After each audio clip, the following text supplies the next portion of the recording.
Santapan Harian Minggu 14 Juni 2020.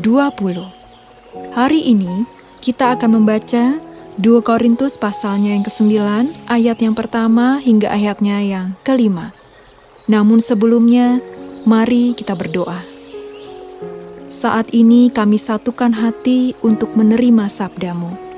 Di dalam terang-Mu, ya Kristus, kami berserah. Amin. 2 Korintus 9 ayat 1-5. Tentang pelayanan kepada orang-orang kudus, tidak perlu lagi aku menuliskannya kepada kamu. Aku telah tahu kerelaan hatimu tentang mana aku megahkan kamu kepada orang-orang Makedonia. Kataku, Akaya sudah siap sedia sejak tahun yang lampau. Dan kegiatanmu telah menjadi perangsang bagi banyak orang. Aku mengutus saudara-saudara itu agar kemegahan kami dalam hal ini atas kamu jangan ternyata menjadi sia-sia, tetapi supaya kamu benar-benar siap sedia seperti yang telah kukatakan, supaya apabila orang-orang Makedonia datang bersama-sama dengan aku, jangan mereka mendapati kamu belum siap sedia, sehingga kami, untuk tidak mengatakan kamu, merasa malu atas keyakinan kami itu.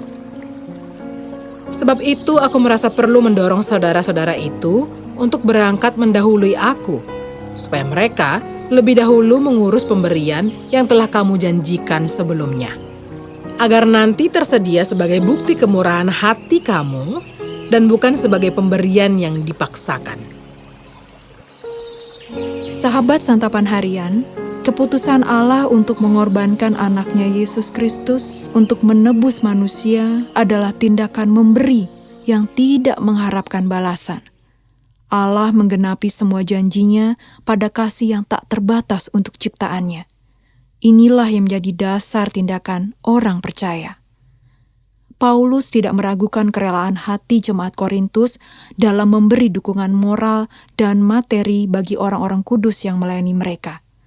Karena itulah, dengan bangga, Paulus menceritakan kebaikan jemaat Korintus ini kepada orang-orang di Makedonia.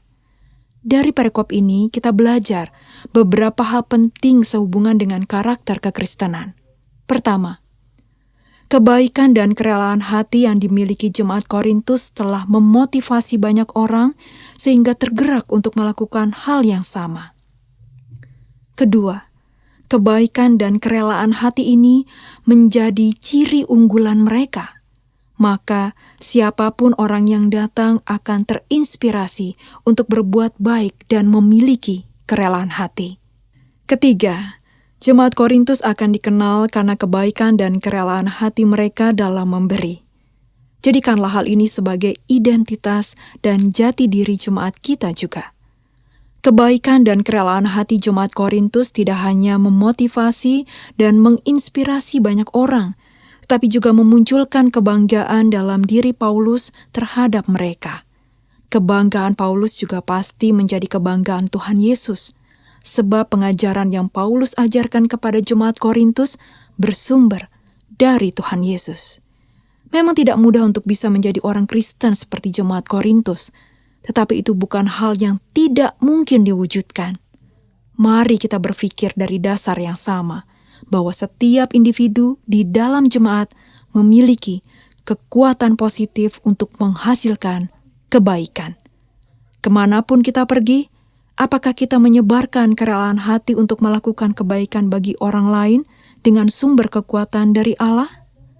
Selayaknya, kasih Tuhan yang kita bagikan kepada orang lain adalah wujud dari karakter dan identitas Kristiani. Mari kita berdoa. Mampukan kami untuk mengasihi orang lain sebagai wujud cinta kami kepadamu, ya Kristus. Di dalam kasih-Mu, Yesus, kami berdoa. Amin.